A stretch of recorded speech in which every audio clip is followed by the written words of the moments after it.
My daughter-in-law dumped me at a nursing home and stole my house keys. I sat on the stairs, holding my only pillow. When I saw a shivering veteran, I gave him my scarf. 2 hours later, 10 police cars surrounded the nursing home. The veteran stepped out in uniform and pointed straight at me. What he did next, I'm glad to have you here. Follow my story until the end and comment the city you're watching from, so I can see how far my story has reached. My name is Marcia, and I'm 71 years old. 3 weeks ago, I thought I had a family. Today, I'm sitting on concrete steps outside Sunset Manor Nursing Home, clutching the only pillow I was allowed to bring, watching my daughter-in-law drive away in my own car. The February wind cuts through my thin sweater like ice. I should be inside where it's warm, but the smell in there makes my stomach turn. Cheap disinfectant mixed with something sour that I don't want to identify. The fluorescent lights buzz constantly, giving everything a sickly yellow tint that makes everyone look like they're already dead. Mrs. Henderson, you need to come inside now. The aide's voice is impatient. She's maybe 25, with tired eyes and the kind of forced smile that doesn't reach past her lips. Her name tag says Jessica, but she's introduced herself to me 4 times already, each time like we've never met. Just a few more minutes, I tell her, my voice barely above a whisper. She sighs and checks her watch. Fine, but dinner's at 5:30, and if you miss it, the kitchen closes. I nod, though I have no appetite. How could I eat when my whole world just crumbled in the span of 2 hours? It started this morning when Brielle came to see me at home. My home. The house where I raised Peter, where I plan to live out my remaining years surrounded by memories of my late husband Robert and the life we built together. Brielle had this look on her face that I'd seen before, the same expression she wore when she convinced Peter to skip Christmas at my house last year, because they had other plans. Marcia, we need to talk, she said, not even accepting the cup of coffee I offered. She was dressed in her usual expensive clothes, a designer coat that probably cost more than my monthly pension of $1,200, and those boots that click against the hardwood floors like a countdown timer. Is it about Peter? How is he? My son had been in a coma for 3 weeks after a car accident.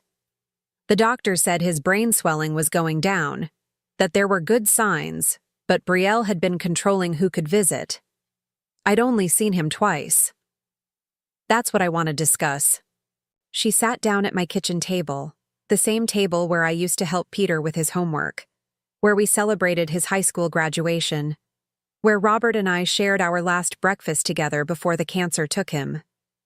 The doctors think Peter's recovery is going to take a long time, months, maybe longer. My heart clenched. But he's getting better, right? You said yesterday that he moved his fingers. Brielle's expression didn't change, cold, clinical. Marcia, you're 71 years old. You can't take care of yourself anymore, let alone help with Peter's recovery when he wakes up. What are you talking about? I take care of myself just fine. I cook, I clean, I drive. You burned dinner last Tuesday. You forgot to pay the electric bill. Yesterday you called me 3 times asking the same question. Her voice was patient in the way you talk to a child having a tantrum. I felt heat rise to my cheeks. I was worried about my son. Of course I called. And I didn't burn dinner. I just let it cook a little longer than usual. The smoke detector went off, Marcia. Mrs. Patterson next door had to come check on you. That was true, but it wasn't because I was losing my mind. It was because I was distracted, terrified that I might lose the only family I had left. But trying to explain that to Brielle was like trying to explain color to someone who'd been blind their whole life. I've made arrangements, she continued, pulling out a folder from her purse. Sunset Manor has an opening. It's a nice place, very clean, with activities and medical staff available around the clock. The words hit me like a physical blow. You want to put me in a nursing home? It's what's best for everyone. You'll have people to take care of you, and I can focus on Peter's recovery without worrying about you. But this is my house. Peter grew up here. This is where I belong. Brielle's mask slipped for just a moment, and I saw something ugly underneath. Impatience. Annoyance. Like I was an inconvenient problem she needed to solve. Peter signed the papers before his accident. He was already concerned about you living alone. That's not true. Peter would never. Here's his signature. She slid a document across the table. There it was, in my son's handwriting. Peter Henderson. But something about it looked wrong. Rushed. Not like Peter's usual careful penmanship. I don't understand. Why didn't he talk to me about this? Because he knew you'd react exactly like this. Look, Marcia, this doesn't have to be permanent. Once Peter's better and we get settled, maybe we can look at other arrangements. The hope in those words was worse than outright cruelty. She was giving me just enough to make me cooperate, a carrot dangled in front of a donkey. 2 hours later, I was in Brielle's car with a single suitcase and my pillow. She'd packed for me while I sat in shock at the kitchen table, choosing what she thought I'd need. She left behind my photo albums, my recipe books, the quilt my mother made for my wedding. They don't have room for all this, she said when I protested. We'll bring more later. But I knew there wouldn't be a later. Not the way she meant it. The ride to Sunset Manor was silent, except for the radio playing some generic pop song about love and happiness. Brielle drummed her fingers on the steering wheel, checking her watch every few minutes like she had somewhere more important to be. When we pulled up to the building, my heart sank. It wasn't the nice place she'd described. The paint was peeling, the parking lot was full of potholes, and the sign out front was missing half its letters. The smell hit me the moment she opened the car door. That institutional smell that clings to your clothes and follows you home. Here we are, Brielle said with false cheer. Your new home.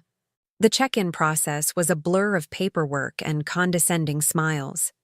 The administrator, a thin woman with gray hair pulled back in a severe bun, spoke about me like I wasn't standing right there. Mrs. Henderson has mild cognitive decline, Brielle explained. Though I'd never been diagnosed with anything of the sort. She gets confused easily and can't live independently anymore. I wanted to scream, to tell them she was lying, but the words stuck in my throat. Who would believe me over Brielle, with her expensive clothes and confident voice? My room was on the second floor, barely larger than a closet. It had a narrow bed, a small dresser, and one window that looked out onto the parking lot. The previous occupant had left behind a water stain on the ceiling that looked like a map of some foreign country I'd never visit. I'll come check on you soon, Brielle said, though we both knew it was a lie. She handed me my house keys, and for a moment, I thought she was giving them back to me. Instead, she plucked them from my palm. I'll need these to take care of the house while you're here. And then she was gone, leaving me alone in a place that smelled like sadness and forgotten dreams. That's how I ended up on these steps, watching the sun set over a parking lot full of rusty cars and broken promises. The temperature is dropping, and I should go inside, but I can't bring myself to move. This morning I was Marcia Henderson, homeowner, mother, woman with a life and a history. Now I'm just another old lady warehoused away when I became inconvenient. A movement across the parking lot catches my eye. There's a man sitting on a bus bench, wearing an old military jacket and boots that have seen better days. He looks like he's been there for hours, just watching the building. Our eyes meet for a moment, and something passes between us. Recognition, maybe, or just the shared understanding of what it feels like to be forgotten. The wind picks up again, and I see him shiver. Without thinking, I unwrap the blue scarf from around my neck, the one Robert gave me for our 40th wedding anniversary, and walk over to him. You look cold, I say, holding out the scarf. He looks up at me with eyes that have seen too much, eyes that remind me of Peter when he was little and trying not to cry. Ma'am, I can't take that. It's yours. I insist. We all need a little warmth sometimes. He takes the scarf with hands that shake slightly, either from cold or something deeper. Thank you, ma'am. That's very kind of you. You're welcome. I start to walk back to the building, then pause. Are you waiting for someone? He wraps my scarf around his neck, and for the first time, I see him smile. It transforms his whole face, makes him look younger somehow. Yes, ma'am. I think I am. There's something about the way he says it that makes me look back one more time as I climb the steps. He's still watching me, and there's an intensity in his gaze that I can't quite understand, like he knows something I don't. As I reach for the door handle, I hear footsteps behind me. The veteran is standing at the bottom of the steps now, his hands in his pockets, my scarf a bright splash of color against his weathered jacket. Mrs. Henderson, he calls out, and my blood turns cold. I never told him my name. I freeze on the steps, my hand gripping the cold metal railing so tightly my knuckles go white. The veteran knows my name. I never introduced myself, never mentioned it during our brief conversation. Yet he called me Mrs. Henderson like we were old friends. How do you... I start to ask, but he's already walking away, disappearing into the shadows between the streetlights. I stand there for several minutes, my heart hammering against my ribs, before Jessica the aide opens the door behind me. There you are. I was starting to worry. Her tone suggests she wasn't worried at all. Come on, let's get you settled in for the night. I follow her inside, but I keep glancing back toward the parking lot. The bus bench is empty now, as if the whole encounter was just a figment of my imagination. But the absence of my scarf around my neck tells me it was real. That first night at Sunset Manor passes in a haze of unfamiliar sounds and smells. The walls are thin, so I hear everything. Mrs. Chen in the next room crying for her daughter who never comes, the night aide's heavy footsteps in the hallway, the constant buzz of fluorescent lights that never fully turn off. I lie on the narrow bed that smells like industrial detergent, staring at the water stain on the ceiling, and wonder how my life became this small. The next morning brings no relief. Breakfast is served at 7 sharp in a dining room that echoes with the sounds of wheelchairs and walkers scraping against linoleum. The eggs are powdered, the coffee tastes like it was made yesterday, and the woman across from me keeps trying to feed her scrambled eggs to a stuffed animal she calls Harold. "You're the new one," says the woman to my left. Her name tag reads Resident Dorothy, and her white hair is perfectly styled despite the early hour. What did you do wrong? Excuse me? What did you do to end up here? Nobody comes to Sunset Manor because they want to. There's always a story. Dorothy takes a sip of orange juice and makes a face. Powdered like everything else here. I'm here because my grandson decided my house was worth more than my happiness. You? I consider lying, making up some story about choosing this place, but Dorothy's directness cuts through my defenses. My daughter-in-law thinks I can't take care of myself anymore. And can you? I've been taking care of myself for 71 years. Dorothy nods approvingly. That's what I like to hear. Most people here have given up fighting. Me? I call my grandson every day and remind him exactly what kind of man he's become. I wish I had Dorothy's courage. Instead, I poke at my eggs and try not to think about my real kitchen, where I used to make fresh coffee and read the newspaper at the table by the window. The day stretches endlessly. There's craft time, where we're given safety scissors and construction paper like kindergartners. There's exercise hour, which consists of sitting in chairs and moving our arms in slow circles. There's socialization time, where a cheerful volunteer reads to us from a romance novel with a shirtless man on the cover. Through it all, I find myself looking out the windows, searching for any sign of the veteran from yesterday. But the bus bench remains empty. It's not until Thursday that Brielle comes to visit. I hear her heels clicking down the hallway before I see her, that distinctive sharp sound that always reminded me of a countdown timer. When she appears in my doorway, she's carrying a small bouquet of flowers from the grocery store, the kind that costs $5 and comes in plastic wrap. Hi, Marcia. How are you settling in? She sets the flowers on my dresser without looking for a vase. There isn't one. I want to go home, I tell her, not bothering with pleasantries. Now, Marcia, you've only been here a few days. Give it a chance. She sits on the edge of my bed, careful not to wrinkle her skirt. I brought you some of your things. She hands me a small bag containing 3 photos, one of Peter as a baby, one of Robert and me on our wedding day, and one of the 3 of us at Peter's college graduation. Missing are the dozens of other photos that chronicle our lives together, the ones that tell the real story of who we were. Where are the rest of my pictures, my photo albums? Marcia, you don't need all that clutter. These are the important ones. She glances around the room with barely concealed distaste. Besides, there's no room for everything here. What about my things at the house? My furniture? I'm taking care of everything. Don't worry about it. Her voice has that edge to it that I've learned to recognize. The conversation is over. Can I see Peter? Is he awake yet? Something flickers across Brielle's face. Guilt, maybe, or annoyance. He's still unconscious, but the doctors are hopeful. When he wakes up, he's going to need all my attention to recover. That's why it's good that you're here, being taken care of. She stays for exactly 15 minutes, checking her phone twice and looking at her watch once. Before she leaves, she delivers the blow that cuts deepest. Oh, I almost forgot. I had to sell some of your furniture to help with expenses. The medical bills are piling up and Peter's insurance doesn't cover everything. She says it casually, like she's discussing the weather. I got $15,000 for the dining room set and your bedroom furniture. That old stuff was worth more than I thought. My throat goes dry. You sold my furniture? The dining room set Robert and I bought for our first anniversary? Marcia, it's just stuff. Peter's medical care is more important than old furniture. She stands up, smoothing her skirt. I have to go. I'm meeting with Peter's doctors this afternoon.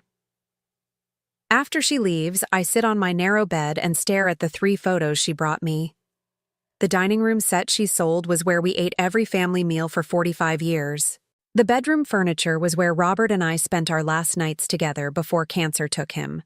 To Brielle, they were just old stuff to be converted into cash. That afternoon, during outdoor time, a supervised 20 minutes in a small courtyard surrounded by chain-link fence, I see him again. The veteran is sitting on the same bus bench, wearing my blue scarf despite the warmer weather. This time, he's not alone. A woman in a business suit is talking to him, showing him something on a clipboard. Who is that man? I ask Jessica, who's standing nearby scrolling through her phone. She barely glances up. What man? The one on the bus bench, with the scarf. Jessica looks toward the parking lot and frowns. I don't see anyone. But he's right there, clear as day. The woman in the suit shakes his hand and walks away, and he turns to look directly at me. Even from this distance, I can see him nod slightly, like he's acknowledging something I don't understand. That night, I can't sleep. The encounter with Brielle keeps playing in my mind, along with her casual mention of selling my furniture. $15,000, money that should have gone to help with my care, not disappeared into whatever financial black hole Brielle seems to be throwing it into. I get up and walk to the small window that looks out over the parking lot. It's past midnight, but there he is again. The veteran, sitting on the bench under the streetlight, wearing my scarf. He's not moving, just sitting there like he's keeping watch. Without really thinking about it, I put on my robe and slippers and make my way downstairs. The night aide is dozing at the front desk, and the doors aren't locked. Apparently, they don't expect residents to try to escape in the middle of the night. The cool air hits my face as I step outside, and I realize how long it's been since I've felt truly fresh air. Not the recycled, disinfectant-scented air of Sunset Manor, but real air that carries the smell of grass and distant rain. The veteran looks up as I approach, as if he's been expecting me. Couldn't sleep either? He asks, his voice gentle in the darkness. Too many thoughts, I admit, sitting down on the other end of the bench. Up close, I can see that my scarf is carefully folded and clean, like he's been taking care of it. You don't have to keep that, you know, the scarf. I'd like to hold on to it a little longer if you don't mind. It reminds me of something. What? He's quiet for a long moment, studying my face in the streetlight. Kindness. Real kindness is rarer than people think. We sit in comfortable silence, two forgotten people in the middle of the night. Finally, he speaks again. Your son is lucky to have you. My breath catches. How do you know about my son? People talk. Word gets around. He adjusts the scarf around his neck. Peter, right? The car accident? I nod, unable to speak around the sudden tightness in my throat. He's going to be okay, the veteran says with quiet confidence. And when he wakes up, he's going to have questions about where you are. His wife says he signed papers to put me here. The veteran's expression hardens slightly. Did he, though? Before I can ask what he means, the sound of footsteps approaches from behind us. It's the night aide, looking annoyed and sleepy. Mrs. Henderson, you can't be out here in your pajamas. Come back inside before you catch pneumonia. I stand up reluctantly, but the veteran catches my arm gently. Everything's going to change soon, he says quietly, so only I can hear. Trust me. As I'm led back inside, I turn to look at him one more time. He's still sitting there under the streetlight, my blue scarf bright against the darkness, watching Sunset Manor like a sentinel. I don't know who he is or how he knows about my family, but something about his presence makes me feel less alone. For the first time since Brielle abandoned me here, I have the strange sensation that someone is looking out for me. I just have no idea how much that's going to matter in the days to come. Friday morning changes everything. I'm in the dining room picking at another breakfast of powdered eggs when Jessica approaches my table, her usual bored expression replaced by something that looks almost like excitement. Mrs. Henderson, you have a visitor. He's waiting in the family meeting room. My heart leaps. Peter? Is Peter awake? No, ma'am, it's someone else. He says he's a friend of the family. I follow Jessica down a hallway I've never seen before, past offices with closed doors, and the administrator's room where I can hear her arguing with someone on the phone about unpaid invoices. The family meeting room is small and windowless, with institutional gray walls and chairs that look like they came from a church basement sale. The man waiting for me isn't the veteran from the bus bench. This is someone else entirely. Tall, clean-shaven, wearing a crisp white shirt and dark slacks. He has silver hair and kind eyes, and when he stands to greet me, there's something authoritative about his posture that commands respect. Mrs. Henderson, thank you for seeing me. My name is James Morrison. He extends his hand, and his grip is firm and warm. I apologize for the unusual circumstances, but I needed to speak with you privately. I don't understand. How do you know me? Are you from the hospital? Is this about Peter? Please, sit down. He waits until I'm seated before taking the chair across from me. Mrs. Henderson, I need to be completely honest with you about why I'm here. I'm a retired military investigator, and for the past month, I've been conducting an informal investigation into this facility. My brain struggles to process his words. Investigation? What kind of investigation? Sunset Manor has been the subject of several complaints filed with the state health department. Allegations of neglect, financial exploitation of residents, falsified medical records. I was asked to look into these claims by some concerned family members whose loved ones had difficulties here. The room suddenly feels smaller, the walls pressing in. Are you saying this place is... Let's just say it's not operating according to the standards it should be. Morrison's voice is gentle but serious. Mrs. Henderson, I need to ask you something, and I want you to think carefully before you answer. Did you choose to come here? The question hits me like a physical blow. No, my daughter-in-law. She said it was necessary, that I couldn't take care of myself anymore. And do you believe that's true?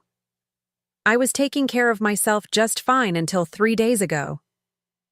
The words come out stronger than I intended, fueled by a week's worth of suppressed anger. I cook, I clean, I manage my finances. I drive. There's nothing wrong with me except that I was worried about my son. Morrison nods, making notes on a small pad. Your son Peter is in the hospital following a car accident, correct? Yes. He's been in a coma for almost a month now. How do you know about that? Mrs. Henderson, I'm going to share something with you that might be difficult to hear. Morrison sets down his pen and meets my eyes. Your son woke up from his coma yesterday morning. The world tilts sideways. I grip the arms of my chair to keep from falling over. What? That's impossible. Brielle would have told me. She would have... Your son has been asking for you constantly since he regained consciousness.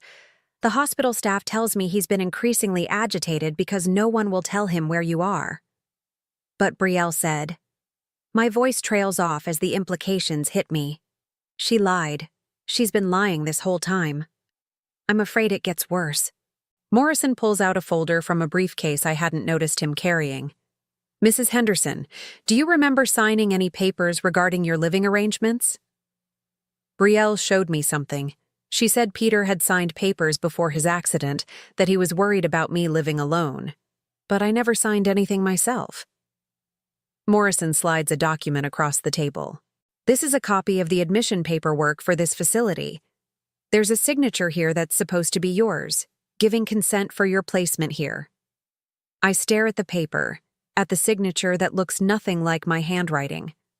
The letters are too large, the slant is wrong, and I always dot my I's with little circles, a habit I've had since I was a teenager. This signature has regular dots. This isn't my signature, I whisper. No, it's not. And the signature claiming to be your son's is also forged. I had a handwriting expert examine both, along with samples from your medical records and Peter's employment files. The room is spinning now. I feel sick, betrayed in a way I didn't know was possible. Why? Why would Brielle do this? Morrison hesitates, and I can see he's debating how much to tell me. Mrs. Henderson, when was the last time you checked your bank accounts? Brielle has been handling my finances while I'm here. She said it would be one less thing for me to worry about. Even as I say the words, I realize how naive they sound. I think you should know that your house was listed for sale yesterday morning. The asking price is $299,000. I stop breathing. She can't sell my house. It's not hers to sell. Actually, it appears she's obtained power of attorney over your affairs. Another forged document, I'm afraid. The betrayal cuts so deep I can barely speak.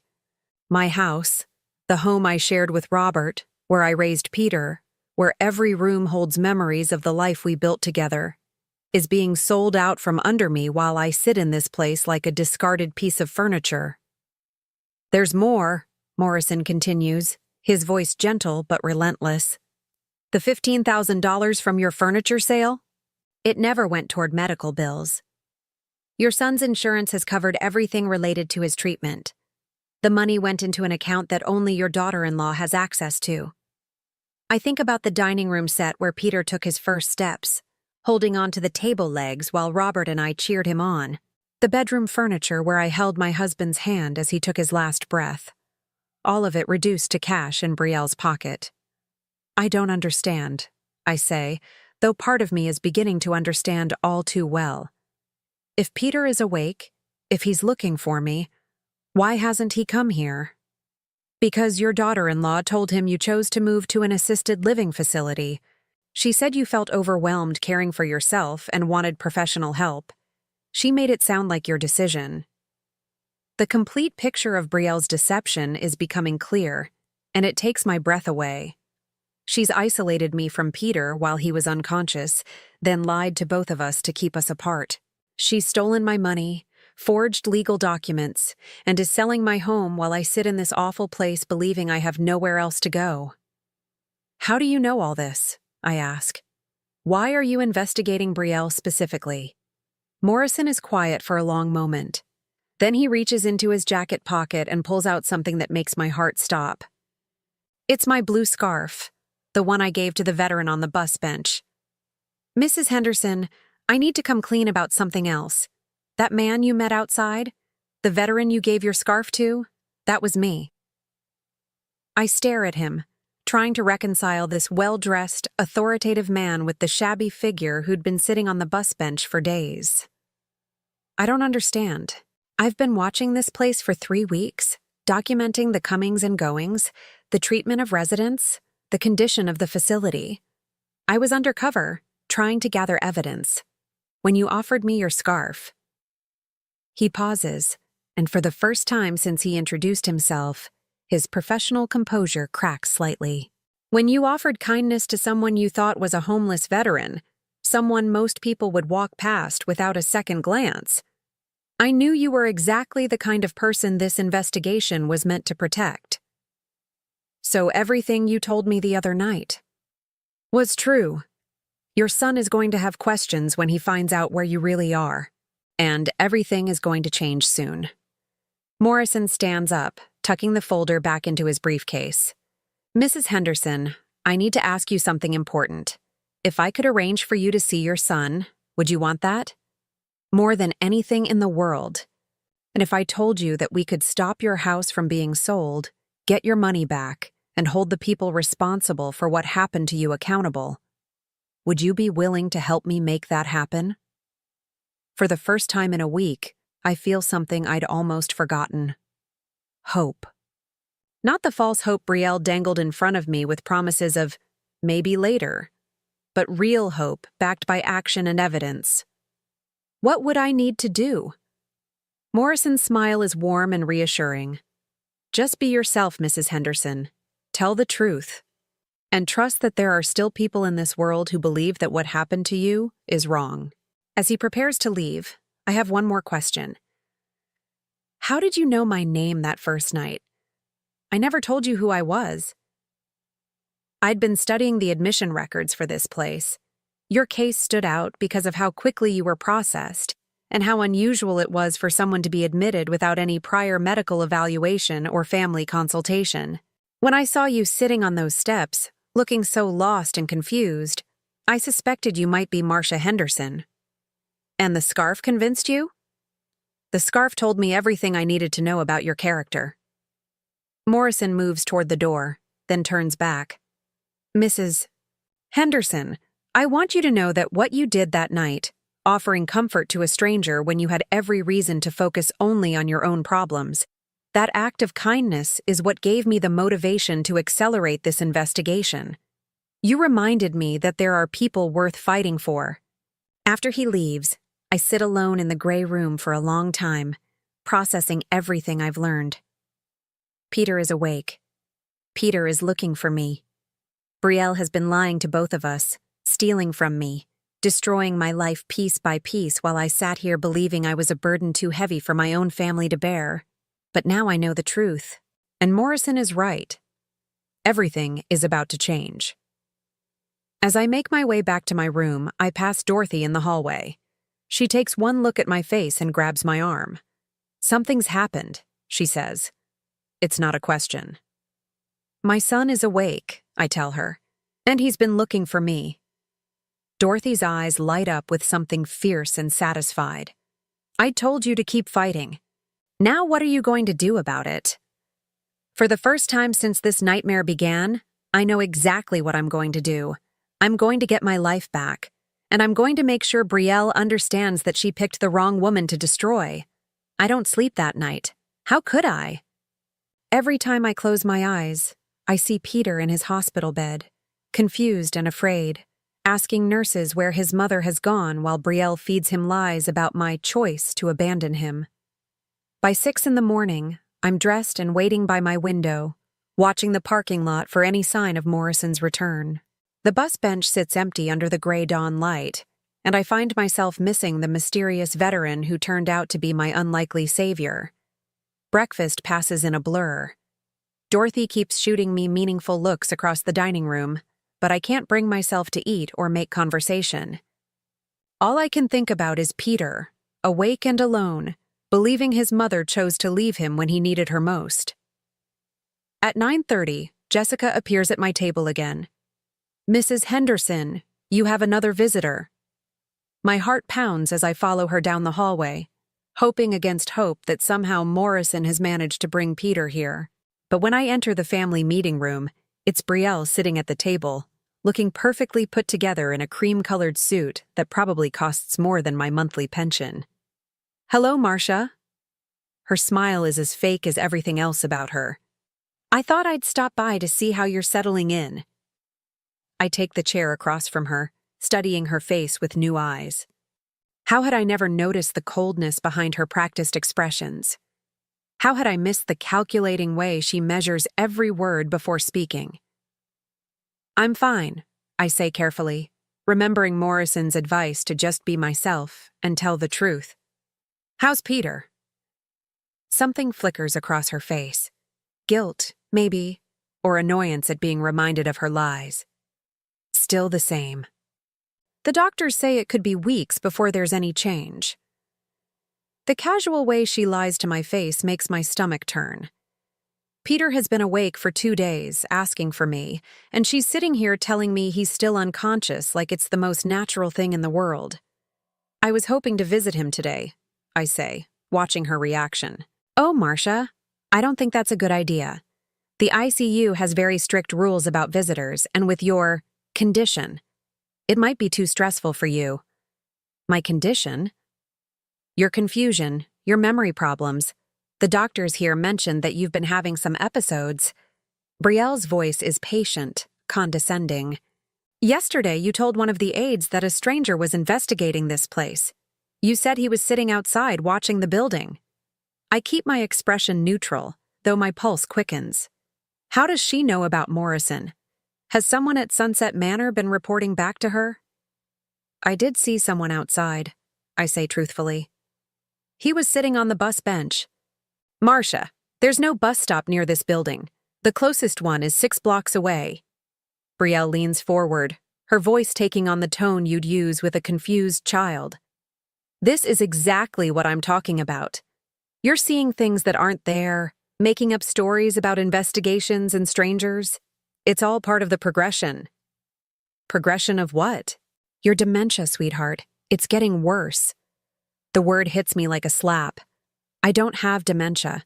No doctor has ever diagnosed me with anything like that. Well, no, not officially, but the signs are all there. The confusion, the paranoia, the memory lapses. Dr. Martinez here at the facility has been documenting your symptoms. I think about Dr. Martinez, a tired-looking man who spent exactly 5 minutes examining me when I arrived, asking basic questions about my name and the date while barely looking up from his clipboard. He never ran any cognitive tests, never asked about my medical history, never did anything that resembled a proper neurological evaluation. "I'd like to see these documented symptoms," I say. "Oh, Marcia, you don't need to worry about medical paperwork. That's what family is for." Brielle reaches across the table and pats my hand in a gesture that's meant to look caring, but feels patronizing. "I'm handling all of that for you. Just like she's handling my finances. Just like she handled the sale of my furniture and the listing of my house." The pattern is becoming crystal clear. Isolate me, label me as incompetent, and take control of everything I own while keeping me too confused and powerless to fight back. "Speaking of handling things," I say, testing the waters, "how are the expenses working out? You mentioned that Peter's medical bills were mounting up." Brielle's expression doesn't change, but I catch a slight tensing around her eyes. "It's been challenging. The insurance doesn't cover everything, and some of the specialists require payment up front. That's why selling your furniture was so helpful." $15,000 seems like a lot for old furniture. "Well, some of those pieces were antiques, more valuable than they looked." She checks her watch, a Rolex that I'm suddenly certain wasn't purchased with her part-time job income.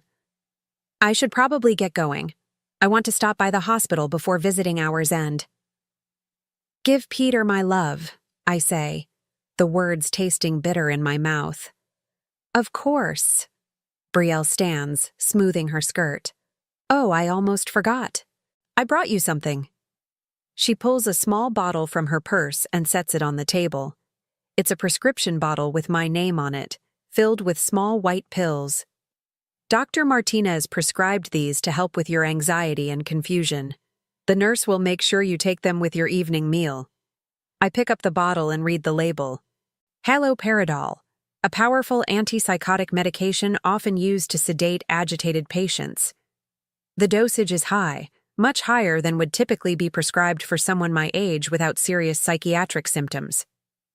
I don't feel anxious or confused, I tell her. That's part of the illness, Marcia. People with dementia often don't realize they're having problems. That's why it's important to trust the medical professionals. Brielle gathers her purse, preparing to leave. I'll check on you again in a few days. After she's gone, I sit alone with the pill bottle in my hands, understanding finally hitting me with devastating clarity. This isn't just about money or control. Brielle is systematically destroying my mind, using medication to create the very symptoms she claims I already have.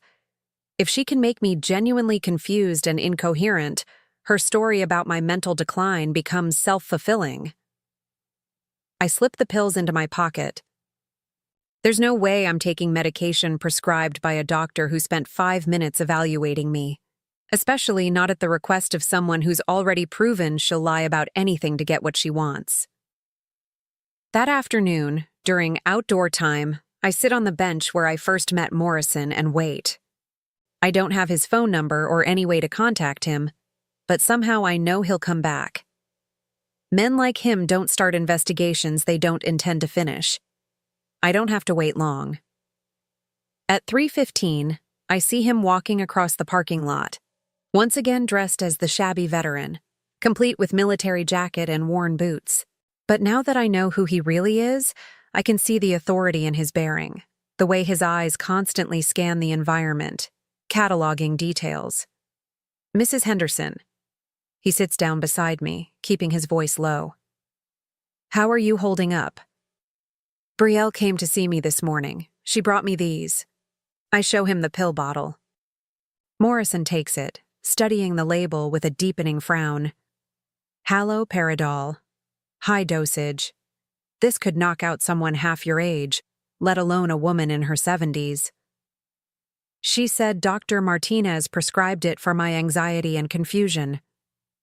Dr. Martinez lost his license to practice medicine in 2 other states before coming here. He's not qualified to prescribe aspirin, let alone powerful psychiatric medications. Morrison hands the bottle back to me. Don't take these, Mrs. Henderson, not even one.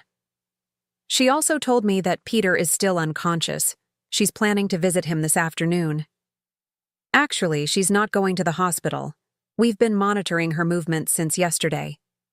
She's been telling Peter that you're too upset to see him right now, that you need time to adjust to your new living situation before you're ready for visitors. The cruelty of it takes my breath away. So he thinks I'm rejecting him. Not for much longer. Morrison's voice is grim but determined. Mrs. Henderson, I need to tell you what we've discovered in the past 24 hours. It's going to be difficult to hear, but you deserve to know the full scope of what you're dealing with. I brace myself, though I'm not sure anything could shock me more than what I already know. Your daughter-in-law has been planning this for at least 6 months. We found evidence that she was researching power of attorney laws and elder care facilities long before Peter's accident. She also took out a $200,000 life insurance policy on your son 3 months ago. The implication hits me like ice water. You think she caused Peter's accident? We're investigating that possibility. The crash happened on a road Peter travels every day to work, at a time when traffic should have been light. A witness reported seeing a vehicle that matched your daughter-in-law's car in the area, but she claimed she was at work that day. My hands start shaking. The woman I trusted with my son, the woman I welcomed into our family, may have tried to kill him for insurance money. And when he survived, she pivoted to a different plan. One that involved destroying me to get access to whatever assets she could claim. There's more, Morrison continues. We've traced your stolen $15,000. It went toward the down payment on a new car for your daughter-in-law. We also found evidence that she's been forging your signature on checks for months. taking small amounts that you might not have noticed. The violations just keep piling up. Every aspect of my life that I thought was safe has been compromised, every trust betrayed. What about my house? Still listed for sale, but we've put a legal hold on the transaction pending our investigation. The real estate agent was very cooperative once she understood that the power of attorney documents were forged. Can I see Peter? I need him to know that I didn't abandon him. Morrison is quiet for a moment, then nods. Tomorrow morning. I'll arrange it so that your daughter-in-law won't be there. But, Mrs. Henderson, I need you to be prepared for the fact that Peter has been manipulated just as thoroughly as you have. He may not immediately believe that his wife has been lying to him. I understand, but I need him to hear the truth from me. There's one more thing. Morrison reaches into his jacket and pulls out a small digital recorder. I need you to get your daughter-in-law talking about what she's done.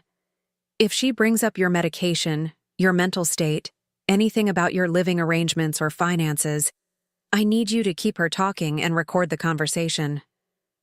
You want me to trick her into confessing?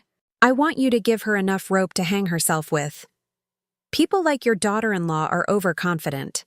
They believe their own lies so completely that they'll often reveal more than they intend to when they think they're in complete control. I take the recorder, surprised by how light it is. Such a small device to bring down such an elaborate deception. Mrs. Henderson, I want you to know that what your daughter-in-law has done to you is criminal. Document forgery, financial elder abuse, false imprisonment, fraud. She's committed at least half a dozen felonies. By the time we're finished, she'll be facing serious jail time. As Morrison prepares to leave, I have one last question that's been nagging at me. Why? I ask. Why are you doing all this? I know you said it started as an investigation into this place, but it's become so much more than that. Why do you care so much about what happens to me? Morrison is quiet for a long moment, staring out at the parking lot. When he speaks, his voice is softer than I've heard it before. Because 15 years ago, someone did something very similar to my mother. By the time I found out what was happening, it was too late. She died in a place like this, believing that her family had abandoned her. He turns to look at me, and I can see old pain in his eyes. I couldn't save her, but maybe I can save you. That night, I lie in my narrow bed holding the digital recorder, thinking about tomorrow's reunion with Peter. I wonder if he'll forgive me for the confusion Brielle has caused, if he'll believe me when I tell him the truth about what his wife has done. But mostly, I think about Morrison's mother, dying alone in a place like Sunset Manor, and I understand that this fight isn't just about me anymore. It's about every elderly person who's been discarded, manipulated, and abused by people who were supposed to love them. Tomorrow, I get my son back, and soon, Brielle is going to discover that she underestimated the wrong woman. Saturday morning arrives with the promise of seeing Peter again, but it also brings something unexpected. 10 police cars surrounding Sunset Manor. I'm sitting by my window at 7:30, sipping the awful coffee they serve here, when the first patrol car pulls into the parking lot. Then another. Then another. Within 15 minutes, the entire facility is surrounded by law enforcement vehicles, their red and blue lights casting strange shadows across the gray building. Dorothy appears in my doorway, her eyes bright with excitement. Marcia, you need to see this. They're arresting people downstairs.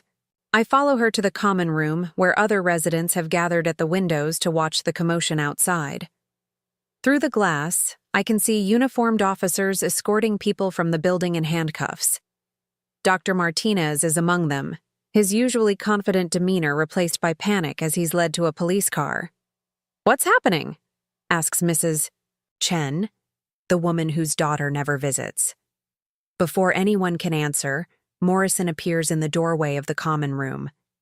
But this isn't the shabby veteran or the quietly dressed investigator I've come to know. This is Colonel James Morrison in full military dress uniform, his chest decorated with ribbons and medals that speak of a distinguished career. His presence commands immediate attention from everyone in the room. Ladies and gentlemen, he announces, his voice carrying the authority of someone accustomed to being obeyed. My name is Colonel James Morrison, United States Army Criminal Investigation Command, retired. This facility has been under federal investigation for violations of elder care regulations, financial fraud, and abuse of residents. A murmur runs through the gathered residents. Some look confused, others frightened, but I see relief on several faces. The relief of people who've been mistreated finally seeing justice arrive. Morrison's eyes find mine across the room. Mrs. Marcia Henderson, would you please come with me? I follow him out of the common room, past confused staff members and bewildered residents, down the hallway to where a woman in a business suit is waiting. She's tall and professional-looking, with graying hair pulled back in a neat bun and kind but serious eyes. Mrs. Henderson, this is Agent Sarah Collins from the FBI's Elder Justice Initiative. She'll be handling your case specifically. Agent Collins extends her hand. Mrs. Henderson, I want you to know that what happened to you was a serious federal crime, and we're going to make sure the people responsible are held accountable. Does this mean I can leave here? More than that, Morrison says, and for the first time since I've known him, he's smiling. It means you're going to see your son. The ride to the hospital passes in a blur of emotions. Agent Collins sits beside me in the back of Morrison's car, explaining what they've discovered and what comes next, but I can barely concentrate on her words. All I can think about is Peter, awake and confused, believing his mother chose to abandon him. Mrs. Henderson, Agent Collins says gently, your son has been told that his wife has been arrested. We thought it was better that he hear it from us before you arrived, so he'd understand why you haven't been able to see him. My heart clenches. How did he take it? He was shocked, of course, angry, but mostly he was desperate to see you and apologize for not knowing what was happening. The hospital looks different this time, not like a place of sickness and sorrow, but like a place where healing can begin. Morrison and Agent Collins escort me through the corridors, past the ICU where Peter spent his unconscious weeks, to a regular room on the 3rd floor. And there he is. My son, sitting up in bed, his left arm in a cast and a bandage across his forehead, but alert and very much awake. The moment he sees me, his face crumples with emotion. Mom. His voice breaks on the word. I'm so sorry. I'm so sorry I didn't know. I rush to his bedside, and he wraps his good arm around me, holding me tight like he used to when he was little and afraid of thunderstorms. We both cry, deep, relieving sobs that wash away weeks of pain and confusion and betrayal. I thought you didn't want to see me, I whisper against his shoulder. She told me you'd signed papers to put me away. I never signed anything. I would never do that to you. Peter pulls back to look at me, his eyes red with tears and anger. The police showed me the documents. That's not my signature, Mom. I don't understand how she thought she could get away with this.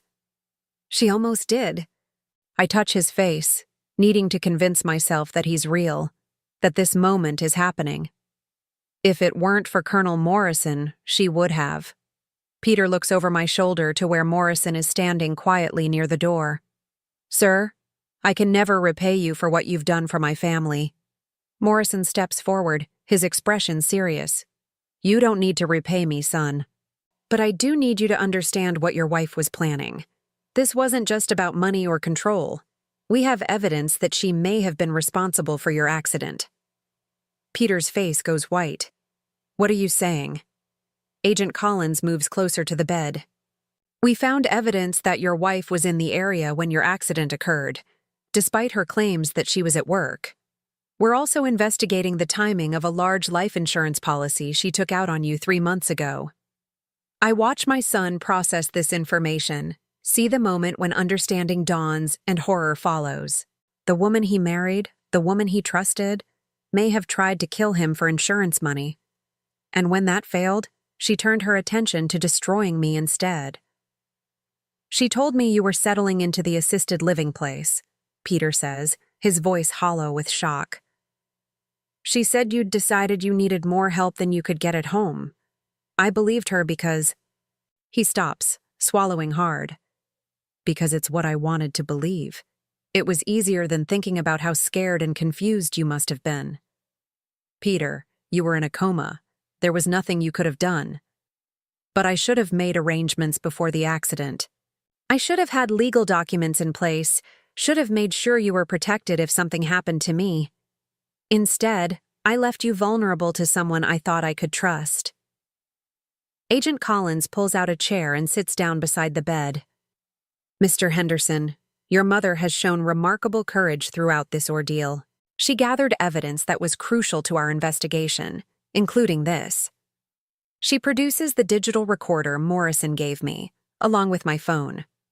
Your wife made some very incriminating statements during her last visit, including detailed knowledge of forged documents and unauthorized financial transactions.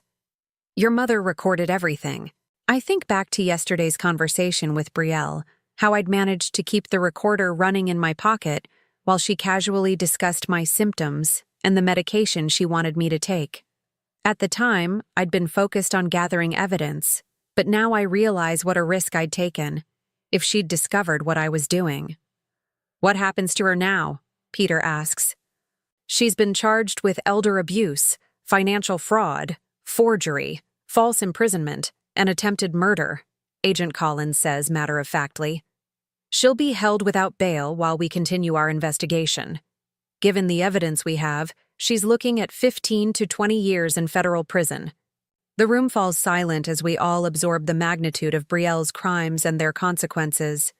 This woman who sat at our dinner table, who kissed my son goodnight, who called me sweetheart while systematically destroying my life, she's going to prison for a very long time.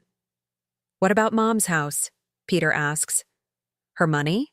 The house sale has been stopped, and we're working to reverse all unauthorized financial transactions, Morrison explains. Your mother's savings account has been frozen to prevent any further theft, and we expect to recover most, if not all, of the stolen funds. And the furniture she sold? Agent Collins consults her notes. We've located the buyers and explained the situation. Most of the pieces are being returned voluntarily. For those that can't be recovered, your wife's assets will be liquidated to provide compensation. I think about my dining room table, the bedroom set Robert and I chose together for our first apartment. Some things can be replaced, but others carry memories that no amount of money can restore. Still, knowing that Brielle will face consequences for her actions provides a satisfaction that goes deeper than material possessions. Mrs. Henderson, Morrison says, I have something that belongs to you. He reaches into his jacket and pulls out my blue scarf, the one I gave him that first night when I thought he was just a homeless veteran in need of kindness. It's been cleaned and carefully folded, and when he places it in my hands, I can smell the faint scent of the fabric softener I used to use at home. Thank you for trusting a stranger, he says quietly. Your kindness that night reminded me why this work matters. Over the next hour, we make plans for my immediate future. I can't go back to Sunset Manor. Not that I'd want to, now that it's been shut down and its administrators arrested. Peter's injuries will keep him in the hospital for at least another week, and then he'll need time to recover at home. You'll stay with me, of course, Peter says. We have a lot of lost time to make up for. But Morrison has a different suggestion. Mrs. Henderson, if you're interested, I have a proposition for you. He explains that he and his wife live on a small ranch outside the city where they care for his elderly mother-in-law. Sarah, my wife, not Agent Collins, has been looking for someone to help with her mother's care.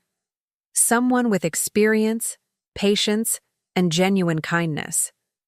The position comes with a private apartment, full benefits, and a salary of $2,000 a month. The offer surprises me. After everything that's happened, the idea of caring for someone else's elderly parent feels like both a blessing and a responsibility I'm not sure I'm ready for. You don't have to decide now, Morrison continues, but I want you to know that the job is yours if you want it. Sarah specifically requested that I ask you after I told her about your situation. As the afternoon wears on, more pieces of my old life fall back into place. Agent Collins shows me photos of my recovered furniture, explains the timeline for getting my house back on the market under my own control, and walks me through the legal process that will unfold over the coming months. But the moment that matters most comes when visiting hours are nearly over, and it's just Peter and me alone in the room. Mom, I need to ask you something, and I want you to tell me the truth. Of course. Did you ever doubt that I loved you? During all of this, when she was lying to both of us, did you think I had abandoned you? The question breaks my heart because I can see how much he needs the answer to be no. But I've learned the importance of truth, even when it hurts. For a little while, yes. I thought maybe she'd convinced you that I was too much trouble, too much of a burden. I take his hand. But Peter, even when I believed that, I never stopped loving you. And deep down, I never stopped hoping that somehow you still loved me too. Tears stream down his face. I will never let anyone hurt you again. I promise you that. You don't need to protect me from the world, sweetheart. You just need to be my son. That's all I've ever wanted. As Morrison drives me back to collect my few belongings from Sunset Manor, I see police tape across the entrance and investigators still working inside. The place that was supposed to be my final home, the place where I was supposed to fade away forgotten and drugged into submission, is now a crime scene. How long will the investigation take? I ask. The criminal cases could take months to fully resolve, Morrison replies. But the important thing is that it's over for you. You're free. Free. Such a simple word, but it carries the weight of everything I've regained: my dignity, my independence, my relationship with my son, and most importantly, my future. Tomorrow, I'll start to rebuild my life. I'll consider Morrison's job offer, work with Peter to restore our home, and begin to heal from the trauma of these past weeks. But tonight, for the first time in what feels like forever, I'll sleep knowing that I'm exactly where I belong, in control of my own destiny. 6 months later, I'm sitting on the front porch of Morrison Ranch, watching the sun set over rolling hills that stretch as far as the eye can see. The air smells like wildflowers and fresh hay instead of disinfectant and despair. In my lap, I hold a letter that arrived this morning, the final piece of a puzzle I never thought would be completed. Marcia, dinner's ready, Sarah Morrison calls from the kitchen. She's a warm, energetic woman in her early 60s with silver hair and the kind of laugh that makes you want to join in even when you don't know what's funny. When I first met her, I was surprised by how quickly she welcomed me into their home, how naturally she included me in their family routines. Coming, I call back, but I take another moment to reread the letter. It's from Agent Collins, updating me on the final resolution of Brielle's case. The trial lasted 3 weeks. Brielle's defense team tried to argue that she was overwhelmed by Peter's medical needs and made poor decisions out of desperation, but the evidence was overwhelming. The forged documents, the recorded conversations, the deliberate medication meant to sedate me into compliance. It painted a clear picture of calculated abuse. The jury deliberated for less than 4 hours before finding her guilty on all counts. Yesterday, she was sentenced to 18 years in federal prison without the possibility of parole for 15 years. I fold the letter and slip it into my apron pocket. Justice has been served, but the real victory isn't Brielle's punishment. It's the life I've built since that terrible night when I sat on concrete steps, believing my family had abandoned me. Inside the house, I find Sarah helping her mother, Elena, navigate her dinner with patient hands. Elena is 86 years old, with advanced dementia that comes and goes like weather patterns. Some days she knows exactly who I am and regales me with stories from her youth in Mexico. Other days, she thinks I'm her sister or daughter, or a stranger who's wandered into her house. Elena's having a good day, Sarah tells me quietly. She's been asking about you all afternoon. I sit down beside Elena and take her hand. How are you feeling tonight, dear? Much better since you came to stay with us, Elena says with a smile that's still radiant despite her confusion. You remind me of my mother. She had your gentle hands. This is what Morrison offered me, not just a job, but a purpose. Caring for Elena has given me back something Brielle tried to steal. The knowledge that I'm needed, that my experience and compassion have value. The work isn't always easy. There are difficult days when Elena becomes frightened and doesn't recognize any of us. When she tries to leave the house to find her long-dead husband, when the disease robs her of dignity in ways that break my heart. But there are also moments of unexpected joy, when she remembers a song from her childhood and sings it in Spanish while I brush her hair, when she looks at me with perfect clarity and says, "Thank you for taking such good care of me." After dinner, Morrison and I sit on the porch while Sarah helps Elena get ready for bed.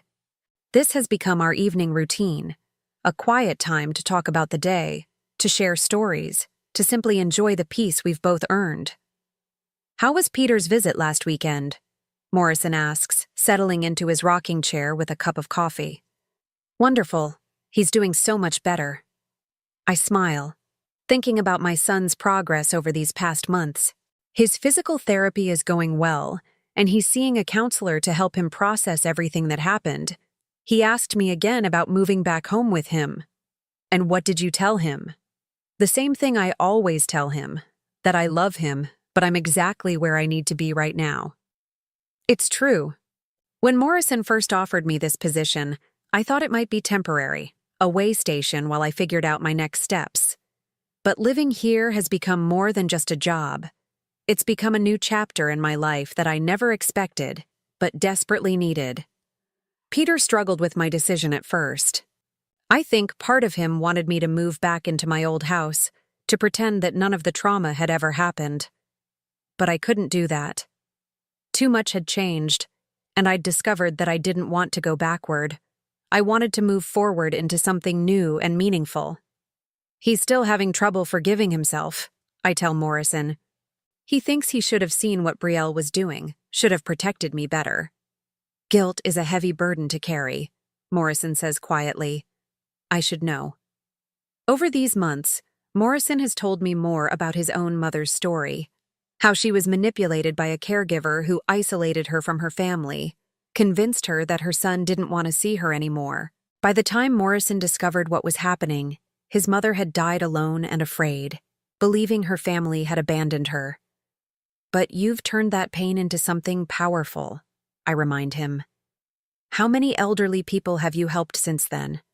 How many families have you saved from going through what we went through? Morrison nods, but I can see the old sadness still there in his eyes. Some wounds never completely heal, but they can be transformed into something that helps others. Sarah joins us on the porch, sinking into the swing with a tired sigh. Elena's all settled in. She wants Marcia to read to her tomorrow night instead of me. I think you're officially her favorite person. We laugh. But the truth is that Elena's affection has been a healing balm for my own wounded spirit. For weeks after leaving Sunset Manor, I struggled with doubts about my own worth, my own capabilities. Brielle's constant suggestions that I was failing, that I couldn't take care of myself, had planted seeds of insecurity that took time to uproot. But caring for Elena, seeing how much comfort my presence brings her, has restored my confidence in my own abilities. I'm not a burden or a problem to be solved. I'm a woman with skills, experience, and love to offer. I got a call from Dorothy today, I tell them. Dorothy, my friend from Sunset Manor, has become a regular correspondent. She's doing well at her new facility. It's a legitimate place this time. Clean, well-staffed, with actual medical care instead of warehousing. And her grandson? Still trying to repair their relationship. Dorothy says she's making him work for her forgiveness, and I don't blame her. The investigation into Sunset Manor revealed a network of abuse and neglect that affected dozens of elderly residents. Some, like Dorothy, were placed there by family members who were more interested in accessing their assets than ensuring their care. Others were simply forgotten by families who found it easier to pay monthly fees than deal with the inconvenience of aging relatives. All of the residents were relocated to proper care facilities, and several families faced criminal charges for financial exploitation. The building itself was demolished last month, replaced by a small park with a memorial bench dedicated to the dignity of all elderly Americans. As the stars begin to appear in the clear country sky, Sarah stands up and stretches. I'm going to check on Elena one more time, then head to bed. Early morning tomorrow. We're taking her to see her great-grandchildren. After Sarah goes inside, Morrison and I sit in comfortable silence, listening to the sounds of the ranch settling into sleep. Horses moving quietly in the pasture, the distant call of a night bird, the soft whisper of wind through the trees. Marcia, can I ask you something personal? Of course. Do you ever regret giving me that scarf? If you hadn't shown kindness to a stranger that night, none of this investigation would have happened.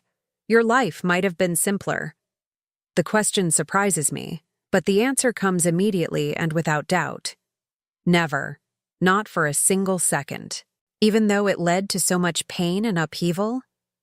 Morrison, that pain and upheaval led to the truth, and the truth set me free.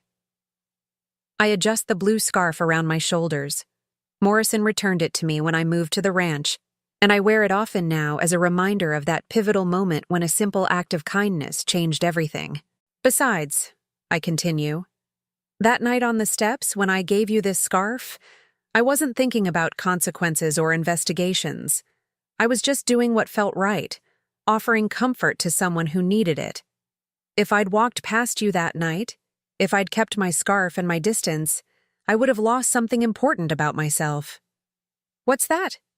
My belief that kindness matters. Brielle tried to convince me that I was worthless, that my life had no value, that I was a burden everyone would be better off without. But when I saw you sitting there cold and alone, my instinct was still to help. That told me that she hadn't broken the essential part of who I am. Morrison reaches over and pats my hand. You saved me that night too, you know. I'd been investigating elder abuse cases for years, but I was getting burned out, starting to think that maybe there was too much cruelty in the world to make a real difference. Your kindness reminded me that there are still good people worth fighting for. We sit quietly for a while longer, each lost in our own thoughts about the strange journey that brought us together. Then Morrison stands up, checking his watch. I should let you get some rest. Elena will want her morning walk early tomorrow, and I know she prefers your company to mine. As I prepare for bed in my comfortable apartment, a space that's truly mine, decorated with my recovered furniture and filled with my own belongings, I think about the different versions of myself I've been over these past months. There was Marcia, the victim, sitting on those concrete steps believing she had no value. There was Marcia, the fighter, secretly recording conversations and gathering evidence while pretending to be the confused old woman everyone expected. And now there's Marcia, the survivor, building a new life based on her own choices and values. I brush my teeth at my own sink, sleep in my own bed, and wake up each morning knowing that the day ahead is mine to shape. These simple freedoms feel precious because I know how easily they can be stolen. On my nightstand sits a framed photo from Peter's wedding to his new girlfriend, Rebecca, a nurse he met during his recovery, who sees him clearly and loves him honestly. I was the one who walked him down the aisle since his father isn't alive to do it, and I was the one who gave the toast about second chances and the importance of choosing love over fear. Brielle was wrong about so many things, but she was especially wrong about this. My life isn't over just because I'm 71 years old. If anything, I'm more alive now than I've been in years. I have meaningful work, people who value my contributions, and the deep satisfaction that comes from knowing I survived something terrible and came out stronger on the other side. Tomorrow, I'll help Elena tend to her flower garden, read her favorite book of poetry, and listen to her stories about the ranch where she raised her children. I'll call Peter and Dorothy and the other people who matter to me.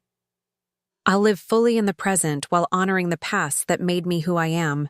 And sometimes, when I'm sitting on this porch in the evening, I'll unwrap my blue scarf and remember the night when a simple act of kindness changed everything. Because that's what kindness does. It ripples outward in ways we can never predict, touching lives and creating connections that can survive even the worst betrayals. I'm Marcia Henderson. I'm 71 years old. I'm exactly where I belong, and I'm free. Now I'm curious about you who listened to my story. What would you do if you were in my place? Have you ever been through something similar? Comment below, and meanwhile, I'm leaving on the final screen 2 other stories that are channel favorites, and they will definitely surprise you. Thank you for watching until here.